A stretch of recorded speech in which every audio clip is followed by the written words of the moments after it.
आप सभी को मेरा नमस्कार। पर्यावरण से जुड़े हुए तमाम टॉपिकों पर मैं आपके साथ लगातार बना हूं और आज इसी कड़ी में एक बहुत ही महत्वपूर्ण टॉपिक जो पर्यावरण से जुड़ा हुआ उस पर आपके साथ संवाद करूंगा। जैसे कि आपको पता है कि हम पर्यावरण से जुड़े हुए टॉपिकों का अध्ययन कर रहे हैं या पर्यावरण से जुड़े हुए जो महत्वपूर्ण टॉपिक हैं उन टॉपिकों पर स्टडी कर रहे हैं जो कि हमारे तमाम एग्ज़ामों के लिए महत्वपूर्ण हैं। और अब मैं शुरू करता हूं जो आज का हमारा टॉपिक है। तो आज हम टॉपिक पढ़ने वाले हैं प्रदूषण अर्थात पॉल्यूशन के बारे में। तो सबसे पहले हम ये देख लेते हैं कि जो पॉल्यूशन या प्रदूषण है इसकी डेफिनेशन क्या है। तो इसकी डेफिनेशन के लिए पहले हम एक चीज़ समझ लेते हैं।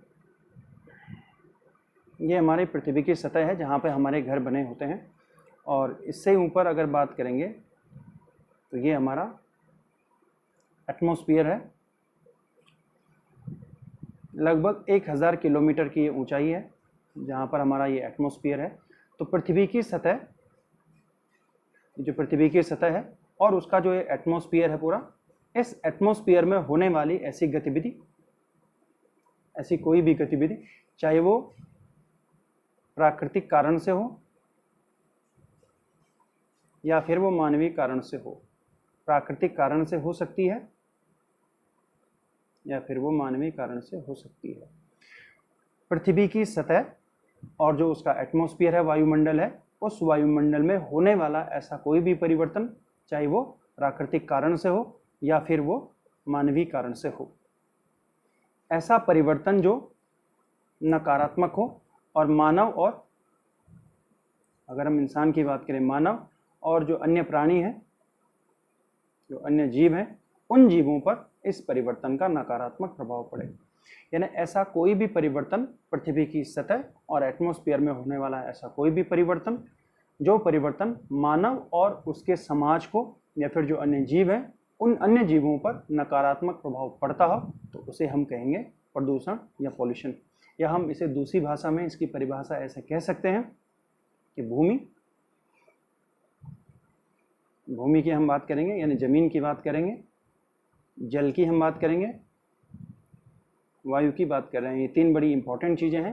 भूमि, जल, वायु के गुणों में कमी जिसके कारण मानव और जीवों के समाज पर नकारात्मक प्रभाव पड़े, तो वो पॉल्यूशन या प्रदूषण कहलाएगा।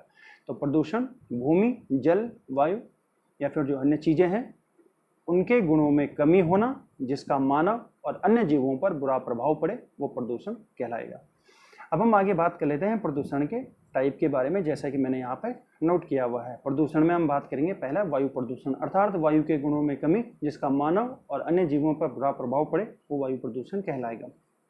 दूसरा हम यहाँ पे देख लेते हैं जल प्रदूषण को, यानी जल के गुणों में कमी जिसका मानव और जो अन्य जीव हैं उन पर बुरा प्रभाव पड़े, जल प्रदूषण कहलाएगा। भूमि प्रदूषण, भूमि के गुणों में कमी का होना। ध्वनि प्रदूषण, चाहे हम जैविक प्रदूषण की बात करें, क्योंकि अमूमन हम अपने दैनिक जीवन में जैसे जैविक पदार्थों का इस्तेमाल करते हैं, जैसे हमारे पास सब्जियां होती हैं, उनके जो छिक्कल होते हैं या फिर फ्रूट्स के होते हैं, या फिर हम जो दैनिक जीवन में जिन चीज़ों का इस्तेमाल कर रहे हैं जो जैविक हैं, तो उनका जो कचरा है उस कचरे के कारण भी प्रदूषण बन जाता है, जो कि हमारे जीवन के लिए संकट बन जाता है। तमाम प्रकार के उन जो कचरा है उस कचरे से तमाम प्रकार की बीमारियां पैदा हो जाती हैं और वो मानव और अन्य जीवों पर बुरा प्रभाव डालता है। आगे हम बात करेंगे केमिकल की, रासायनिक जो प्रदूषण है, केमिकली जो पॉल्यूशन होता है। आगे हम इस टॉपिक में देखेंगे रेडियोधर्मी पॉल्यूशन के बारे में। तो टोटल मिला के जो पॉल्यूशन है, इस पॉल्यूशन में हमने जो स्टडी करनी है वो स्टडी इन चीज़ों की करनी है, जिसमें हम एयर पॉल्यूशन के बारे में पढ़ेंगे, वाटर के बारे में पढ़ना है, लैंड के बारे में, साउंड हो जाएगा, और केमिकल, रेडियोधर्मी, तमाम प्रकार की जो पॉल्यूशन है उनकी हमने स्टडी करनी है। तो आज हम सबसे पहले स्टडी कर लेते हैं एयर पॉल्यूशन की, अर्थात वायु प्रदूषण की। वायु प्रदूषण को समझने के लिए हमने पहले उनके कारकों पर चर्चा करनी पड़ेगी। तो यहाँ पे हमारे पास दो कारक हैं, जैसे हम बात करेंगे प्राकृतिक कारक की और दूसरे बात करते हैं मानवीय कारक की। प्राकृतिक कारकों में जैसे हमारे पास है ज्वालामुखी उद्गार। पृथ्वी की जो सतह है, इस सतह के अंदर से, ये हमारी पृथ्वी की सतह है और इस पृथ्वी की सतह से अंदर से लगातार जो पिघला हुआ पदार्थ है वो बाहर निकलता रहता है और इस पदार्थ को हम कहते हैं मैग्मा, जिसमें सॉलिड भी पदार्थ सॉलिड होता है, लिक्विड और गैस, ये तमाम प्रकार की जो चीज़ें होती हैं इनके कंबाइंड फॉर्म को हम कहते हैं मैग्मा। लेकिन जब ये बाहर आ जाता है तो इसका पिघला हुआ पदार्थ जो है ये लावा कहलाता है। बाकी इसमें बहुत सारी गैसें बाहर रिलीज हो जाती हैं, बाहर गैसें निकलती हैं। ये गैसें वायु प्रदूषण का कारक बनती है, क्योंकि ये हमारा बाहर एटमॉस्फेयर है, इस एटमॉस्फेयर में सारी के सारी गैसें मिल जाती हैं और जो कि वायु प्रदूषण का कारक बन जाता है। वायु में जो गैसों की जो मात्रा है, जैसे ऑक्सीजन की हम मात्रा की बात करेंगे या फिर अन्य गैसों की जो मात्रा है, उन मात्राओं में अंतर आ जाता है। अगर हम अपने इस एटमॉस्फेयर में गैसों की बात करें तो जीवन के लिए जो इम्पोर्टेंट गैस है उसे हम ऑक्सीजन कहते हैं। ऑक्सीजन की जो मात्रा है लगभग 21%, राउंड फिगर में 21% बोलते हैं, 20 कुछ प्रतिशत है, जैसे हम सीधे 21% बोल देते हैं। ऐसे और भी गैस हैं, जैसे हम नाइट्रोजन की बात करें, सबसे ज़्यादा इसमें नाइट्रोजन की भूमिका है जो इसमें 78% है। बाकी हम और गैसों की बात करें, जैसे इसमें ओजोन शामिल है, कार्बन डाइऑक्साइड शामिल है, या अन्य बहुत सारी गैसें इसमें शामिल है। तो यहाँ पर गैसों की जो मात्रा है इस मात्रा में परिवर्तन आ जाता है, चेंजिंग आ जाती है। तो चेंजिंग आ गई तो स्वाभाविक है जीवन में परिवर्तन आ जाएगा। यहाँ पर अगर ऑक्सीजन की मात्रा में कोई चेंजिंग आती है तो स्वाभाविक है मनुष्य और जो अन्य जीव हैं उनके जीवन में परिवर्तन देखने को हमें मिलेगा। दूसरा हम यहाँ पर बात कर लेते हैं समुद्री जीवों के नमक का उच्छालन। इसका मतलब क्या है कि जो पानी वाला क्षेत्र है हमारा, अगर हम पूरे दुनिया में बात करें, पृथ्वी पे बात करें, तो 71% हमारे पास पानी है। उस पानी में भी अगर हम पीने वाले पानी की बात करें तो ये पीने वाला जो पानी है वो 2.5 पीने वाला पानी है।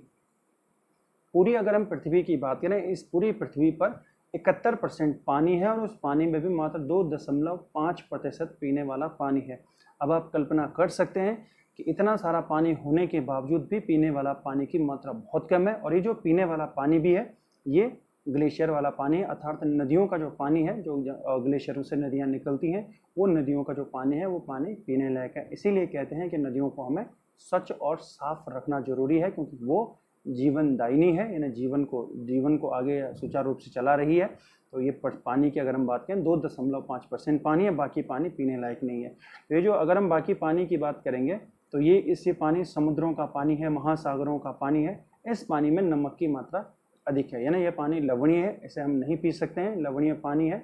लवणता ज़्यादा होने के कारण ना सामान्य रूप में हम बात करें नमकीनपन इस पानी में है और नमकीन वाला पानी हम नहीं पी सकते हैं। तो ये पानी अगर सूर्य की गर्मी की बात करें, सूर्य की गर्मी के कारण ये पानी भाप बन जाता है और इस भाप बनने के कारण इसमें जो नमक के पार्टिकल हैं ये पार्टिकल भी पानी के साथ भाप बन जाते हैं, कुछ यहीं रुक जाते हैं, कुछ भाप में ऊपर चले जाते हैं। तो यहाँ पर भी इस तरीके से ये चीज़ें आ जाती हैं और ये हवा में मिल जाएंगी तो स्वाभाविक प्रदूषण का कारक बन जाएगी। आगे हम बात करें खनिजों से निकलने वाला जो धुआं है, धूल कण है, यानी जो हमारे मिनरल्स हैं, खनिज हैं, उन खनिजों के जो बहुत बारीक जो डस्ट पार्टिकल हैं, वो डस्ट पार्टिकल यानी धूल के जो कण हैं वो वायु में शामिल मिल जाते हैं और वायु में मिलने के कारण ये वायु प्रदूषण का कारण बन जाते हैं। आगे हम बात करें वनों में जो आग लगती है। देखो, वनों में आग दो तरीके से लग सकती है, एक मानवीय कारण से लग सकती है और दूसरा प्राकृतिक कारण से लग सकती है। प्राकृतिक कारणों में हम क्या देखते हैं, जैसे हवा चलती है तो उस हवा में जो पत्थर आपस में अगर टकराएंगे तो टकरने के कारण चिंगारी पैदा होगी तो स्वाभाविक आग लग जाती है। और काफ़ी बार जंगलों में देखने को मिलता है कि इस प्रकार से आग लगती है। तो इस आग लगने के कारण जो धुआं बनता है, ये धुआं हमारे एटमॉस्फेयर में, वायुमंडल में चले जाता है और इस कारण ये भी हमारी जो गैसों की मात्रा है उस मात्रा में परिवर्तन कर लेता है।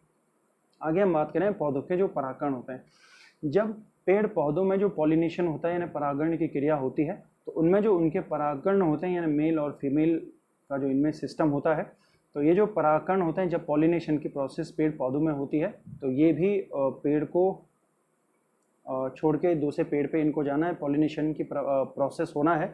तो इसमें ये एटमॉस्फेयर में कुछ तो दूसरे पेड़ पे चले जाते हैं, लेकिन बाकी कुछ एटमॉस्फेयर में वायुमंडल में छूट जाते हैं। तो जो वायुमंडल में छूटेंगे तो यहाँ पे पॉल्यूशन का कारण या वायु प्रदूषण का कारण बन जाएंगे।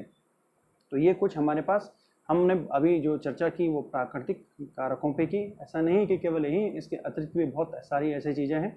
आगे हम बात कर लेते हैं मानवीय कारकों की। हम बात कर लेते हैं मानवीय कारकों में जैसे उत्सर्जित होने वाली गैसें, क्योंकि हमारी जो पृथ्वी की जो सतह है, इस पृथ्वी की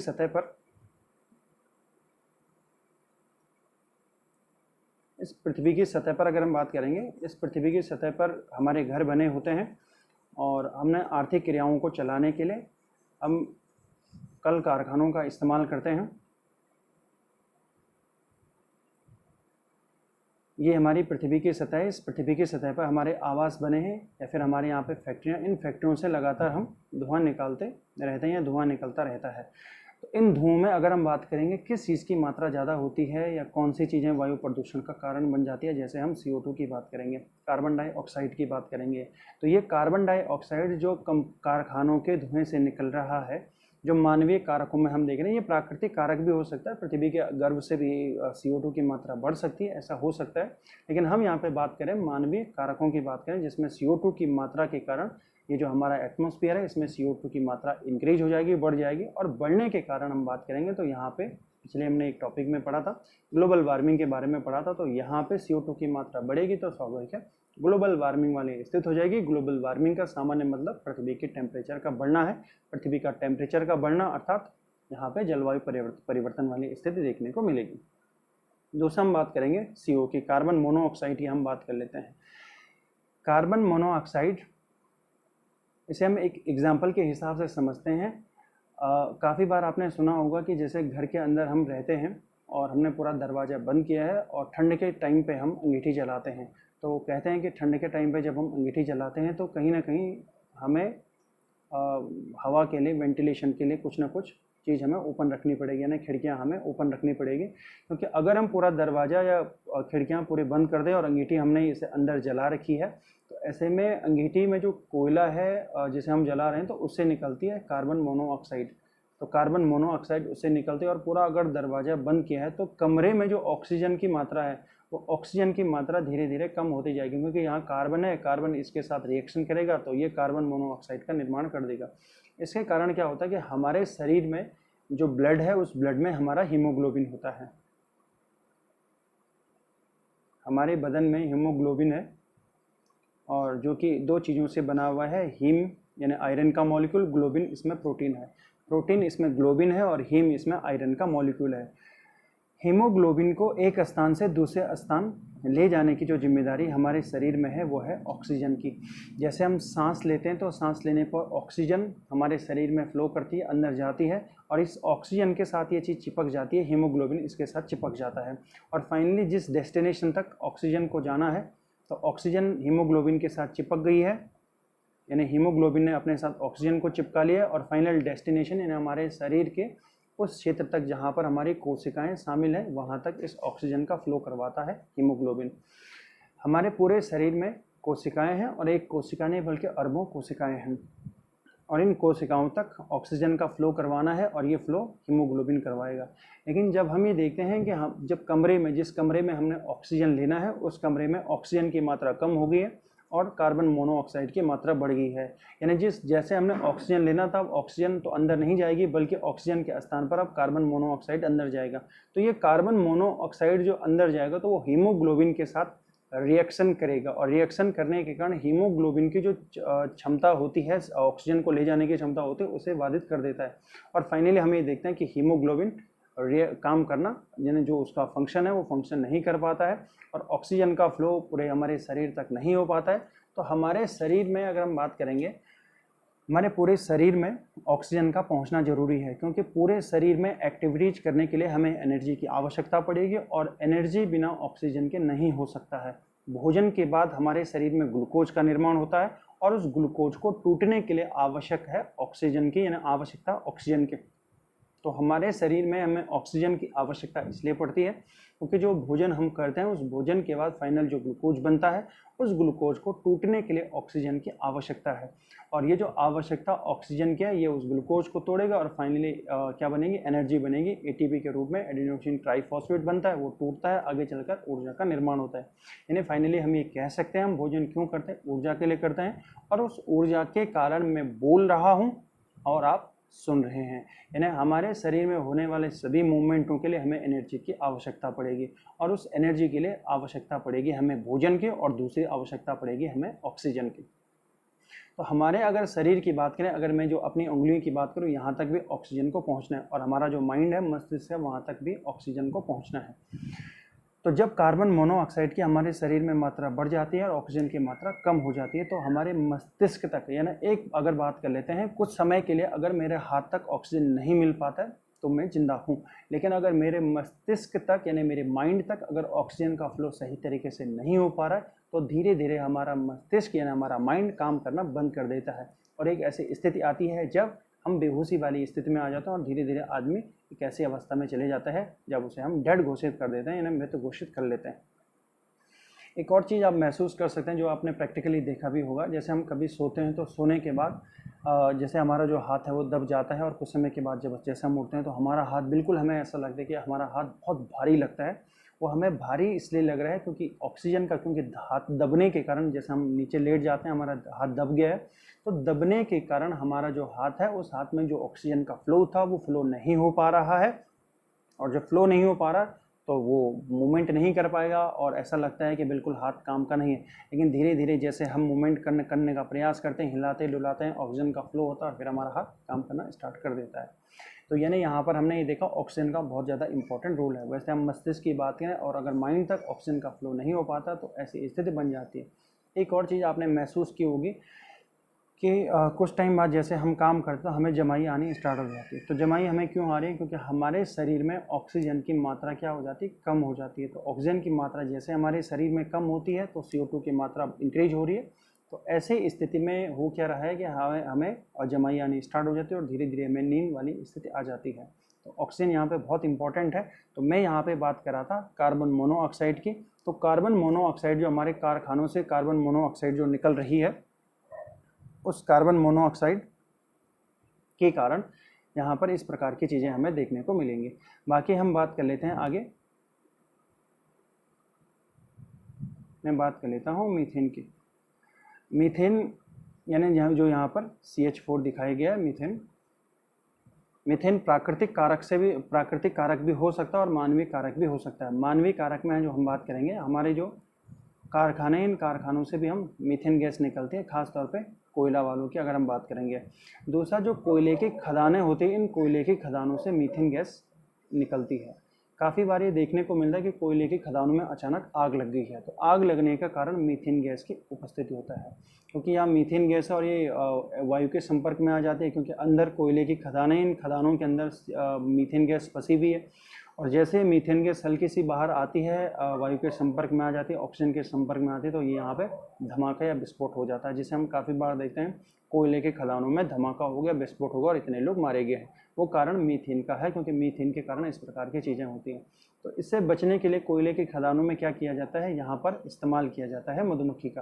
तो मधुमक्खी का इस्तेमाल किया जाता है इन कोयले की खदानों में। पहले हम मधुमक्खी को भेजते हैं, मधुमक्खी से आइडिया लगाता है कि इसमें मीथेन है या नहीं है, क्योंकि यहाँ पर क्या होता है, जब हम मधुमक्खी का इस्तेमाल करते हैं, मधुमक्खी एक डायरेक्शन में जाती है और एक डायरेक्शन में वापस आते हैं, क्योंकि उनमें मधुमक्खियों में एक गाइड होता है। तो जब ये मधुमक्खी इस क्षेत्र में जाती है जहाँ पे मीथेन की मात्रा होती है तो उनका जो डायरेक्शन है वो डायरेक्शन उनकी चेंज हो जाती है, यानी यहाँ पर उनका जैसे यहाँ गए और यहाँ से इनको वापस आना था तो यहीं पे ये घूमना स्टार्ट कर देते हैं। इसका मतलब उनकी डायरेक्शन में परिवर्तन, और जो उनको जिस डायरेक्शन में वापस आना था उस डायरेक्शन में वो वापस नहीं आ पाएंगे। इसका मतलब यहाँ पर कुछ गड़बड़ी हो चुकी है। तो हम इससे आइडिया लगाते हैं कि यहाँ पर मीथेन गैस अवेलेबल है। दूसरा बात करें मीथेन, ये जो मीथेन गैस है जो पर्यावरण में वायु प्रदूषण का कारण बन जाती है। जैसे हमारे दलदल वाले क्षेत्र हैं, जैसे वेटलैंड्स हैं, आर्द्र जो हमारी भूमि होती है, वहाँ से भी इस प्रकार की जो गैस है वो यानी मीथेन गैस है वो रिलीज होती है। जुगाली करने वाले जो जानवर होते हैं, जैसे हम गाय भैंस की बात करें, जब वो जुगाली करते हैं तो जुगाली करने से भी उनका मीथेन जो गैस है वो निकलते हैं। काफ़ी बार एग्जाम में पूछा जाता है कि जुगाली करने वाले जो जीव होते हैं जब वो जुगाली करते हैं तो कौन सी गैस उसमें रिलीज होती है, तो उसका जवाब है मीथेन गैस रिलीज होती है। दूसरा, अगर हम धान के खेत की बात करें तो धान के खेत में भी जो गैस रिलीज होती है वो है मीथेन, क्योंकि धान के खेत वाला भी एग्जाम में काफ़ी बार सवाल पूछा जाता है कि धान के खेत में कौन सी गैस रिलीज होती है। तो यहाँ पर हमने देखा मीथेन कहाँ कहाँ से रिलीज हो रही है।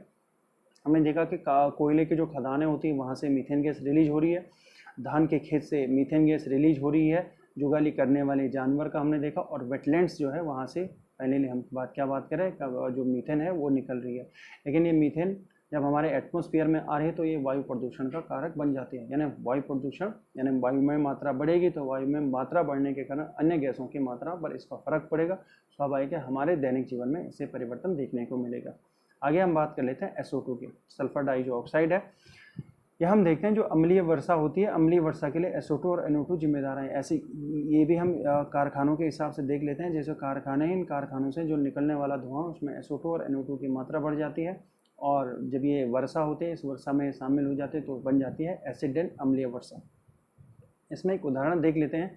अगर हम जैसे यूरोप की बात करें, तो यूरोप वाले क्षेत्रों में जहाँ पे जर्मनी वाला क्षेत्र है, या फिर हम बात करेंगे नीदरलैंड, जर्मनी, स्विट्ज़रलैंड, स्पेन वाला जो क्षेत्र है, इस क्षेत्र में कोयले के जो कारखाने हैं, कोयले के कारखाने यहाँ पे, और दूसरा यहाँ पर इंडस्ट्री बहुत ज़्यादा है। जैसे हम जर्मनी की बात करें, रूर वाले क्षेत्र में इंडस्ट्रियलाइजेशन बहुत ज़्यादा है, तो यहाँ से निकलने वाला जो धुआं है, इस धुएँ में SO2 और NO2 की मात्रा बहुत ज़्यादा होती है।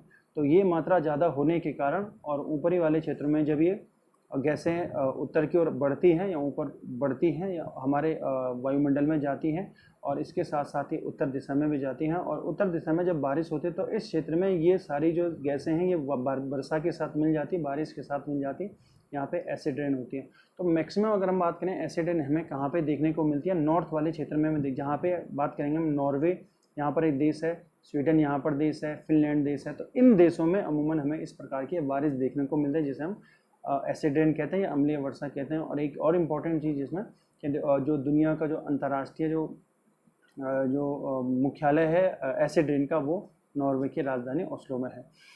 आगे हम बात कर लेते हैं CFC गैसों की। CFC गैस क्लोरोफ्लोरो जो कार्बन है, वो गैसें हमारे एनवायरनमेंट में वायु प्रदूषण का कारक बन जाती हैं। उनमें जैसे हम बात करें, जैसे फ्रियोन गैस की बात करेंगे, तो फ्रियोन जैसे हम इस्तेमाल करते थे रेफ्रिजरेटर में, अर्थात जो हमारे पहले के घरों में हम फ्रिज का इस्तेमाल करते थे, उन फ्रिजों में हम फ्रियोन नामक गैस का इस्तेमाल करते थे। और हालांकि वर्तमान में इसको चेंज कर दिया गया है, अब उसकी जगह पर हम दूसरी गैस का इस्तेमाल करते हैं, जैसे अमोनिया का इस्तेमाल करते हैं, या जो बॉडी स्प्रे होते हैं, इनमें इस प्रकार की गैसों का इस्तेमाल होता था, जो एटमॉस्फेयर में आके, वायुमंडल में आके, वायु की जो क्वालिटी है, वायु की जो गुणवत्ता है, उस गुणवत्ता को ये प्रभावित कर देते हैं। आगे बात करेंगे क्लोरीन की। क्लोरीन का इस्तेमाल जैसे हम सफाई के लिए करते हैं, जो पानी के जो बड़े बड़े टैंक होते हैं, उन टैंकों की सफाई के लिए हम क्लोरीन का इस्तेमाल करते हैं। तो काफ़ी बार ये देखने को मिलता है कि जब हम टैंकों की सफाई क्लोरीन से करते हैं, और अचानक फिर एक ऐसी स्थिति पैदा हो जाती है कि अगल बगल के जो क्षेत्र है, कि जो लोग हैं जहाँ पर हम टैंक की सफाई कर रहे हैं, उनमें बेहोशी वाली स्थिति आ जाती है। ऐसा क्यों होता है? क्योंकि जो गैस है, ये गैस जब हम सफाई करते हैं, सफाई करने के बाद ये गैस जैसे वायु के संपर्क में आती है, तो ये बना देती है फॉस्जीन, और ये फॉस्जीन बहुत जहरीली गैस है, जिससे बेहोशी वाली स्थिति देखने को मिलती है।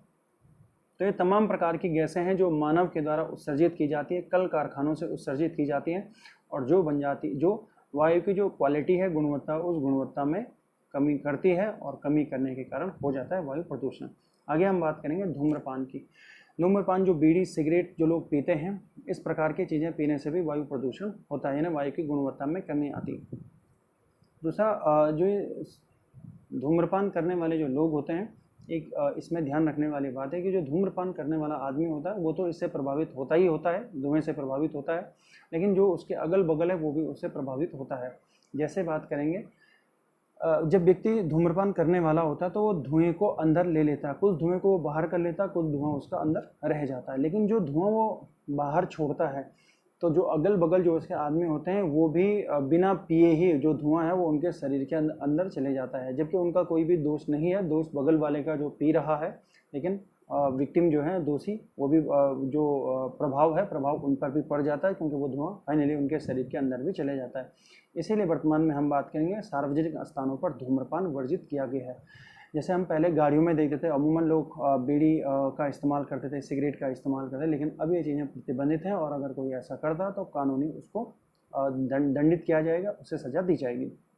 आगे हम बात कर लेते हैं सूक्ष्म कणों की, जिसमें हम सिलिका की बात करते हैं। जो 10 छोटे छोटे पार्टिकल होते हैं, वो पार्टिकल भी वायु में आके प्रदूषण का कारण बन जाते हैं। इसी में हम एरोसोल की बात कर लेते हैं। एरोसोल क्या होता है कि हवा में जो लटके, जो बारीक जो कण होते हैं, जैसे हमारी विंड है, उस विंड में लटके हुए जो वो बहुत छोटे से पार्टिकल होते हैं, वो लटके हुए हैं, चाहे वो सॉलिड फॉर्म में हो सकते हैं या फिर वो लिक्विड फॉर्म में हो सकते हैं, तो उनको हम एरोसोल कहते हैं। तो ये जो एरोसोल है, जो हमारी एटमॉस्फेयर में या वायु में जो लटके हुए छोटे बहुत ही माइनर जो पार्टिकल हैं, वो सॉलिड फॉर्म में भी हो सकते हैं और लिक्विड फॉर्म में भी हो सकते हैं, तो वो भी हमारे एक वायु प्रदूषण का वो कारक है। आगे हम बात कर लेते हैं वायु प्रदूषण से होने वाले जो प्रभाव हैं। इनमें अगर हम पहली बात करें मानव स्वास्थ्य पर पड़ने वाला जो प्रभाव है, इंसान के शरीर पे जो पड़ने वाला प्रभाव है, इनमें हम खास तौर पे बात करेंगे रोग के, क्योंकि हमारी जो वायु है वो प्रदूषित हो चुकी है, वायु के गुणों में कमी आ चुकी है, और उस वायु को जैसे हम लेंगे तो उस वायु से कई प्रकार के रोग होंगे। जैसे हम फेफड़े से संबंधित, लंग से संबंधित हमारे रोग हो सकते हैं, श्वास से संबंधित हमारे कई रोग हो सकते हैं, सांस फूलने जैसे कई बीमारियां हो सकती हैं। साथ ही वो तमाम प्रकार के चीज़ें जब हमारे शरीर के अंदर जाएंगी, वो हवा जिसमें विभिन्न प्रकार के डस्ट पार्टिकल हैं या फिर वो जहरीली गैसें हैं जो हमारे एटमॉस्फेयर में बढ़ गई हैं, तो वो हमारे यहाँ पे स्वास्थ्य को प्रभावित करेंगे, इसीलिए कहीं रोग यहाँ पे हो सकते हैं।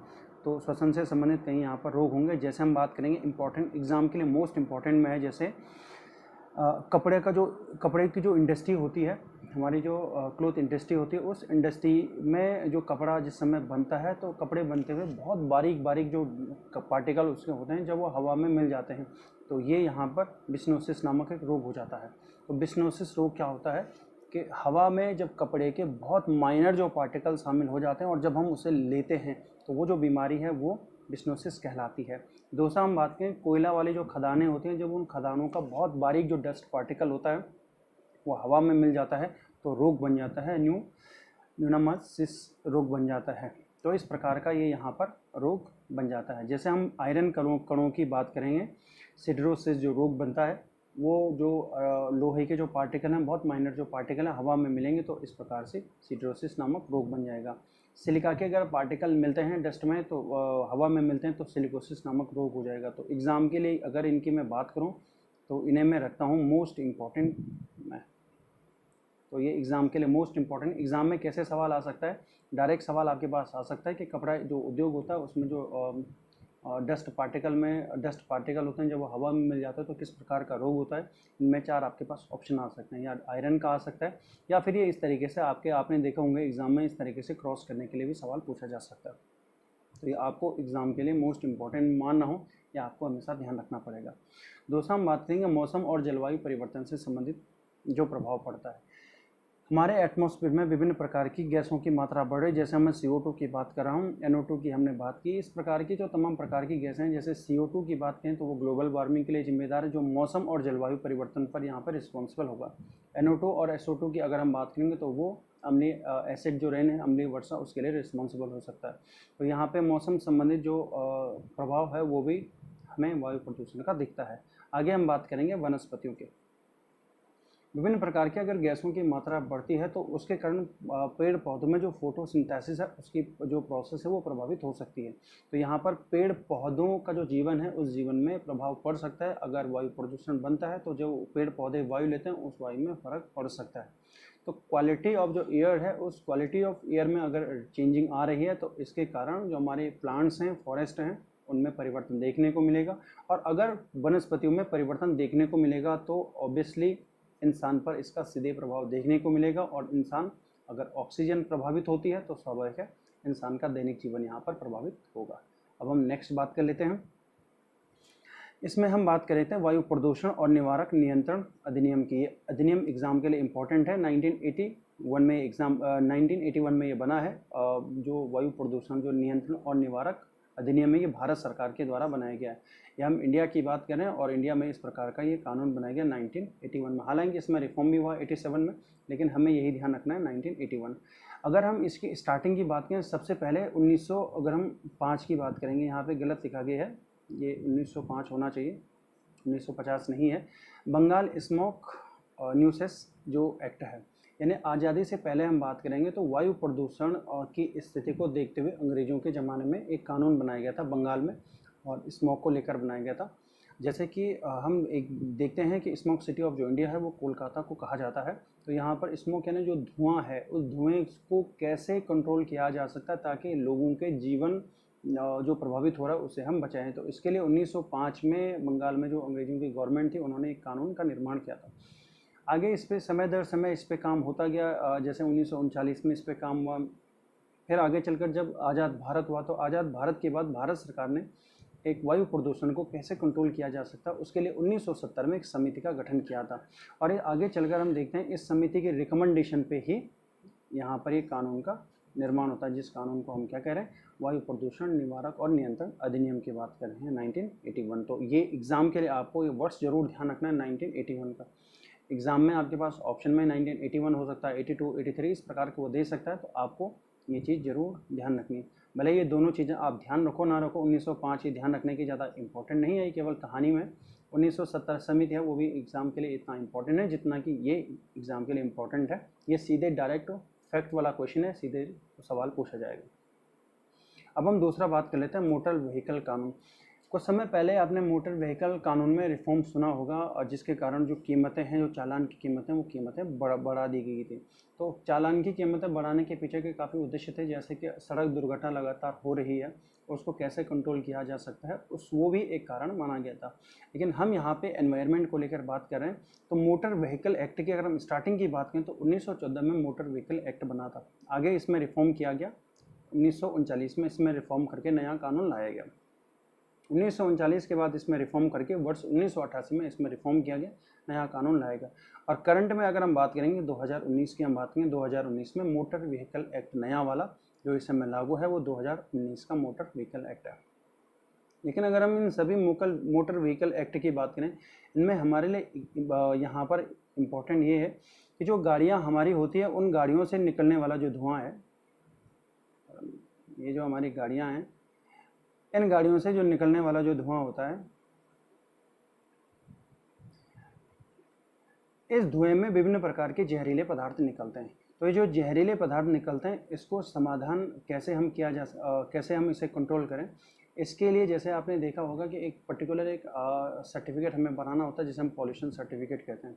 तो बिना पॉल्यूशन सर्टिफिकेट के हम गाड़ी ड्राइव नहीं कर सकते, गाड़ी नहीं चला सकते हैं, क्योंकि ये दिखाता है कि आपकी गाड़ी कितना कार्बन को रिलीज कर रही है। तो इस प्रकार के कुछ नियम बनाए गए, जिन नियमों के आधार पर अब कैसे हम एयर पॉल्यूशन को कंट्रोल कर सकते हैं उसमें काम किया गया। और जिसके पास सर्टिफिकेट नहीं होता या जिसकी गाड़ियों से धुआं निकलता है, इसीलिए आप देखते भी काफ़ी बार देखते होंगे जो हमारे आरटीओ होते हैं, ट्रांसपोर्ट जो हमारा ऑफिसर होता है वो, और उसका जो डिपार्टमेंट होता है, ऐसी कोई भी गाड़ी जिससे लगातार धुआं निकलता है उन गाड़ियों को वो सीज कर देते हैं, उन गाड़ियों को प्रतिबंधित कर देते हैं, क्योंकि उन गाड़ियों से निकलने वाला जो धुआं होता है वो धुआं अन्य लोगों के जीवन को प्रभावित कर लेता है।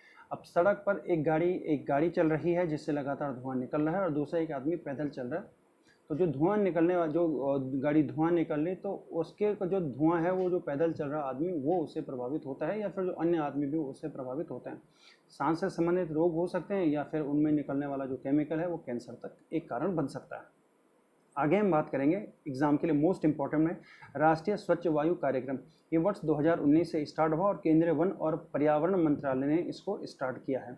इसका उद्देश्य क्या है, 2024 तक हवा में जो जितने भी प्रदूषक हैं उनकी मात्रा को 20 से 30% में गिरावट करना। तो 20 से 30%, यहाँ ये परसेंट गिरावट करना कब तक, 2024 तक। ये सीधे आपसे नहीं पूछा जाएगा ऐसा कोई भी सवाल कि कब तक है, लेकिन आप जरूर ध्यान रखेंगे ये प्रोग्राम 2019 में केंद्रीय वन और पर्यावरण मंत्रालय ने इसे किया है, स्टार्ट करवाया है। लेकिन इस कार्यक्रम से अगर पहले की बात करेंगे तो नीति आयोग के जो उपाध्यक्ष हैं राजीव कुमार, समिति का निर्माण किया गया था। इसमें कुल मिलाकर 5 लोग थे। इसके अध्यक्ष राजीव कुमार थे, जो कि जो नीति आयोग है, नीति आयोग के उपाध्यक्ष।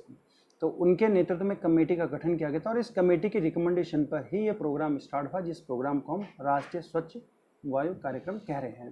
तो इस प्रकार इसका व्हाट्सएप जरूर ध्यान रखेंगे और कौन से मंत्रालय ने इसको स्टार्ट किया। बाकी अगर कोई पर्टिकुलर इस पर ही कोई सवाल अगर पूछा जाता है किसी अच्छे एग्ज़ाम में या पर्टिकुलर किसी एनवायरनमेंट का जो टॉपिक है पेपर है उसमें ये पूरी डिटेल यहाँ पर पूछी जा सकती है। बहरहाल हम आगे बढ़ते हैं। अब हम बात करते हैं फ्लाई एस मिशन की। भारत सरकार ने फ्लाई एस मिशन को स्टार्ट किया। तो सबसे पहले देखते हैं ये फ्लाई एस होता है क्या। फ्लाई एस क्या है कि विद्युत घरों में, यानी जो हमारे पावर हाउस होते हैं उनमें जो अवशिष्ट पदार्थ निकलता है, यानी जो अवशिष्ट पदार्थ निकलता है वो किस में शामिल हो जाता है, वो विंड में शामिल हो जाता है। यानी आप कह सकते हैं ये जो राख टाइप की होती है, और ये हमारे जो विद्युत घर होते हैं उनमें राख टाइप की चीज़ निकलती है और ये राख टाइप की चीज़ हवा में मिल जाती है, जिसके कारण हवा में इस प्रकार मात्रा बढ़ेगी तो स्वाभाविक है यहाँ पर किसकी मात्रा बढ़ जाएगी, एयर पॉल्यूशन यहाँ पर हो जाएगा। तो अब गवर्नमेंट ने क्या किया, गवर्नमेंट ने इसके लिए एक पर्टिकुलर एक मिशन स्टार्ट कर दिया, जिस मिशन को हम फ्लाई एस मिशन कह रहे हैं। इसके अंतर्गत जो जितना भी वेस्ट मटेरियल है जो कि एस बन चुकी है, राख बन चुकी है, इसका इस्तेमाल हम करेंगे सीमेंट के निर्माण में, ईंटों के निर्माण में इसका हम इस्तेमाल करेंगे। यानी कि जो इंसान को नुकसान पहुंचा सकते हैं उस चीज़ को हम कैसे यूज़ कर सकते हैं और कैसे हम उसे अपने लिए इस्तेमाल कर सकते हैं, और इसमें हम सीमेंट के रूप में इस्तेमाल करते हैं और ईंटों के रूप में इसका इस्तेमाल करते हैं। तो ये था हमारे पास फ्लाई एश मिशन। आगे जो नोट में मैंने यहाँ पर मेंशन करवाया कि भारत का सबसे जो प्रदूषित, अगर हम एयर पॉल्यूशन की बात करें, सबसे ज़्यादा जो पॉल्यूशन अगर कहीं पर है तो वो झरिया झारखंड में। ये झरिया झारखंड में होने का कारण क्या है कि जो झारखंड वाला जो झरिया वाला स्थान है, ये स्थान है कोयले के लिए जाना जाता है। तो यहाँ पर कोयला है और कोयले विंड में मिल जाता है, इस कारण यहाँ पर ये पॉल्यूशन लगातार बन जाता है। वैसे अगर हम वेस्ट में बात करें, दिल्ली के नज़दीकी क्षेत्रों में, तो उत्तर प्रदेश का जो गाजियाबाद है वो भी इस चीज़ के लिए फेमस है। कुछ समय पहले जो रिपोर्ट निकली थी, उस रिपोर्ट में हरियाणा के जिंद को भी ये बताया गया था कि वहाँ पे सबसे ज़्यादा पॉल्यूशन है, वायु पॉल्यूशन है। और कुछ बुक्स में या कुछ रिपोर्टों में ये भी कहा गया था कि गाजियाबाद सबसे ज़्यादा पॉल्यूटेड सिटी है और ये भारत की सबसे ज़्यादा पॉल्यूटेड सिटी है, ऐसा कुछ कहा गया था। लेकिन हम यहाँ पे बात करेंगे झरिया को, क्योंकि झरिया इंपॉर्टेंट यहाँ पर हमारे लिए, क्योंकि यहाँ पर कोयला है और कोयले के कारण यहाँ पर एयर पॉल्यूशन बढ़ रहा है। और सबसे अगर हम कम की बात करें तो ये मिजोरम का लुंगलेही है। ये लुंगलेही एक कस्बा है और ये कस्बा मिजोरम में स्थित है। तो यहाँ पर सबसे कम वायु एयर पॉल्यूशन है। तो यहाँ पर हमने देखा मैक्सिमम कहाँ पर है और मिनिमम कहाँ पर है। आगे हम बात करेंगे यूरो मानक की, जो कि करंट में बहुत इंपॉर्टेंट रोल अदा कर रहा है।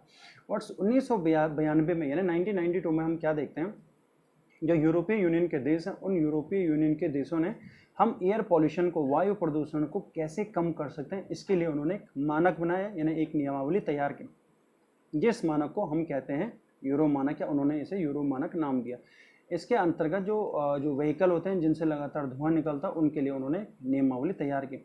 इसी को ध्यान में रखते हुए, यानी यूरो मानक जो 1992 में यूरोपीय देशों ने इसको प्रारंभ किया, इसको ध्यान में रखते हुए, यानी इसी को फॉलो करते हुए वर्ष 2000 में भारत सरकार ने भी इसे फॉलो किया और भारत सरकार ने चलाया भारत स्टेज। यानी जहाँ यूरो मानक है, यूरो जैसे आपने देखा हुआ यूरो 1, 2, 3, 4, 5 इस तरीके से, तो भारत में चलता है BS, यानी भारत स्टेज। तो काफ़ी बार आपने गाड़ियों पे देखा होगा BS फर्स्ट, BS सेकंड, यानी BS फर्स्ट तो आपने नहीं देखा, लेकिन BS थर्ड, BS 4, BS 5 तो फिलहाल अब नहीं आएगा, लेकिन BS 6 अब चलेगा। तो यानी मानक, ये BS के मानक गाड़ियों पर आपने देखा होगा BS, यानी भारत स्टेज। तो ये क्या है कि एयर पॉल्यूशन को कंट्रोल करने के लिए एक मानक तैयार किया गया। और वर्तमान में बात करेंगे BS 6 के वाहन चलेंगे। अभी स्टार्ट नहीं हुए सभी जगह, लेकिन भारत के कुछ हिस्सों में BS 6 वाले स्टार्ट हो चुका है। वैसे सुप्रीम कोर्ट ने कहा था कि 2020 के बाद BS 6 के जो मानक है वो मानक को फॉलो करना पड़ेगा, लेकिन अभी पूरे देश में ये मानक स्टार्ट नहीं हुए। तो कुछ शहरों में ये मानक स्टार्ट हो गए। बहरहाल आने वाले समय में जरूर BS 6 के वाहन या इस प्रकार के नियमों को फॉलो किया जाएगा। अब हम बात करते हैं भारत के संविधान में क्या इस प्रकार की चीज़ें मौजूद हैं कि हम प्रदूषण को या इस प्रकार की चीज़ों को कंट्रोल कर सकते हैं। अगर हम संविधान को उठा के देंगे तो संविधान का जो चैप्टर 4 है, जिसमें हम बात करते हैं डायरेक्ट प्रिंसिपल ऑफ स्टेट की, अर्थात नीति निर्देशक तत्व की बात करते हैं, उसके अंतर्गत आर्टिकल 48 का जो ए है उसमें पर्यावरण के संरक्षण की बात की गई है। तो पर्यावरण के संरक्षण के लिए जरूरी है कि हम पॉल्यूशन को कंट्रोल करें। तो पॉल्यूशन को कंट्रोल करने के लिए यहाँ पर सीधे तो बात नहीं की गई, लेकिन इसमें पर्यावरण का संरक्षण और कहीं ना कहीं पर्यावरण संरक्षण के अंतर्गत ही वो पॉल्यूशन भी शामिल है। तो ये था हमारे पास भारत के संविधान के किस हिस्से में शामिल है। तो ये था आज का हमारे पास टॉपिक। हमने इसमें समझने का प्रयास किया कि वायु प्रदूषण क्या होता है और उसके विभिन्न आयामों को समझने का प्रयास किया। आगे हम इसी प्रदूषण में अगले किसी और प्रदूषण पर चर्चा करेंगे। आज के लिए बस इतना ही। आप अपना और अपनों का ख्याल बनाए रखें।